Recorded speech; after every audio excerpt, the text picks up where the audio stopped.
진정 스승님 처음 뵙습니다. 예. 40대 후반인 저는 어린이집 교사로 영아들을 돌보고 있습니다. 점점 힘들다는 생각이 드는 지금의 마음으로 영아들을 계속 돌봐야 하는지 아니면 다른 길을 찾아야 할지요. 그리고 50대 이상 나이 들어서도 이러한 일을 계속 해도 되는지 어떤 마음으로 아이들을 대해야 할지 말씀 부탁드립니다. 우리가 어린 아이들을 지금 우리가 보고 있다. 요거는 할 일 없어서 보고 있는 겁니다. 우리의 질량이 있는 사람은 질량 있는 일을 해야 되고 질량이 모자라는 사람은 질량이 모자라는 일을 지금 하고 있는 겁니다. 우리가 애를 키우는 것은 굉장히 이 나라의 중요한 일이라고 이야기를 하고 큰 일을 하는 것처럼 이야기하는 사람들이 있습니다. 그렇지 않습니다. 애를 키우는 것은 애를 키우는 겁니다. 아이를 자라는데 우리가 뒷바라지 하는 겁니다. 이런 것은 질량 있는 사람들은 이런 짓 안 하는 겁니다. 질량 있는 사람들은 이 사회를 위해서 일해야 되는 겁니다. 질량이 약한 사람들한테 이 아이를 맡기십시오. 이 아이는 질량이 약한 사람들이 돌봐야 되고 애를 키우는데 애를 돌보는 겁니다. 애는 우리가 키울 수 있는 게 아니고 돌보는 거라는 얘기죠. 돌보아 준다라는 것은 애들이 다치지 않게 또 이렇게 뭔가 사고 나지 않게 이런 걸 돌보아 주는 일을 하는 겁니다.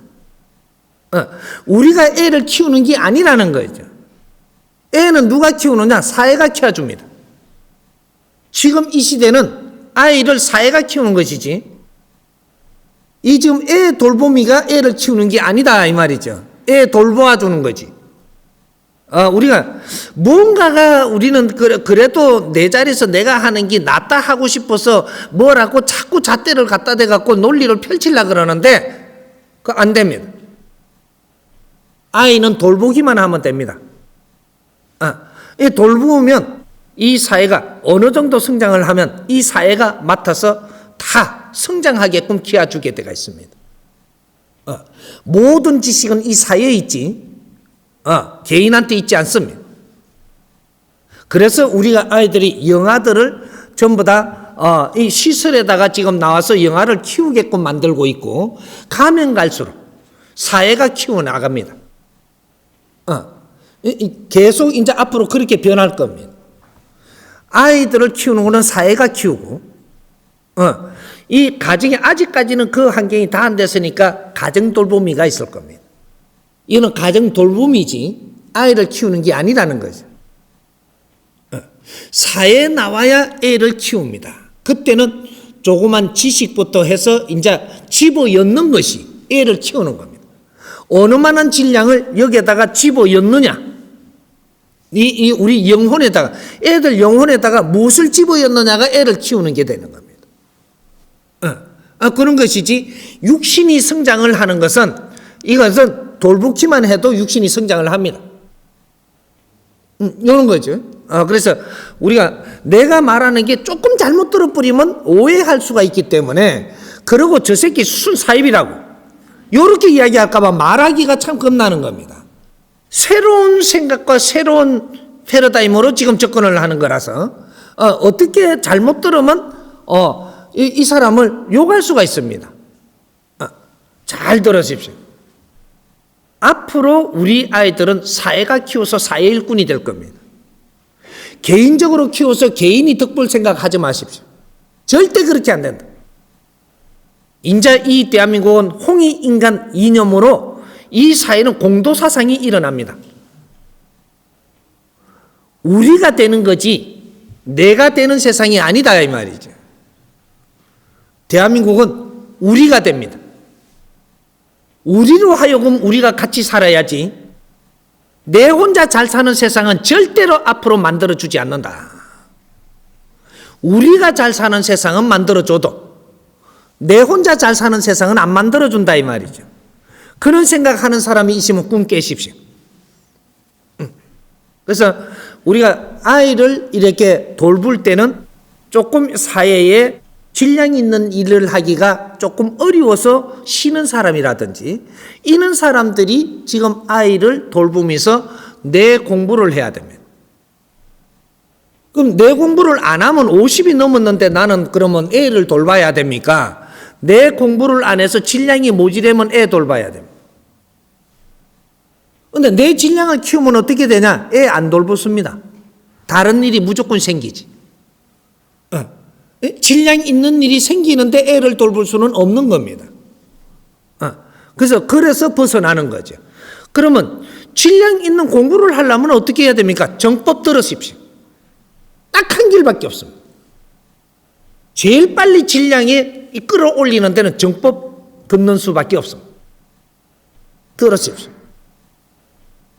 내가 100일 듣고 1년 듣고 하면 내 자신의 질량이 달라져서 나는 애 키우고 깝깝해서 못 있습니다. 애 돌보면서 깝깝해서 있지를 못하게 돼 있어요. 왜?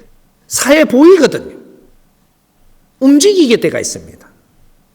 사람은 내 질량보다 큰데 내 질량보다 낮은 일을 하고 있으면 깝깝에 미칩니다. 빨리 내 질량에 갈 수 있어야 된다. 이게 가면 신이 나죠. 이래서 여기서 활동을 하면서 내 질량이 더 좋아지고 더 좋아지는데 조금 있으면 여기서도 내 질량으로 앉아있기는 너무 약한 겁니다. 내가 커버린 거죠. 그때 올라가는 거예요. 이제 우주의 질량의 법칙이 움직입니다. 이 우주에는 엄청난 질량으로 이 모든 물질을 생산하던 이런 시대가 있었던 겁니다. 아주 좋은 물질들을 생산하는 공장이 은하계입니다.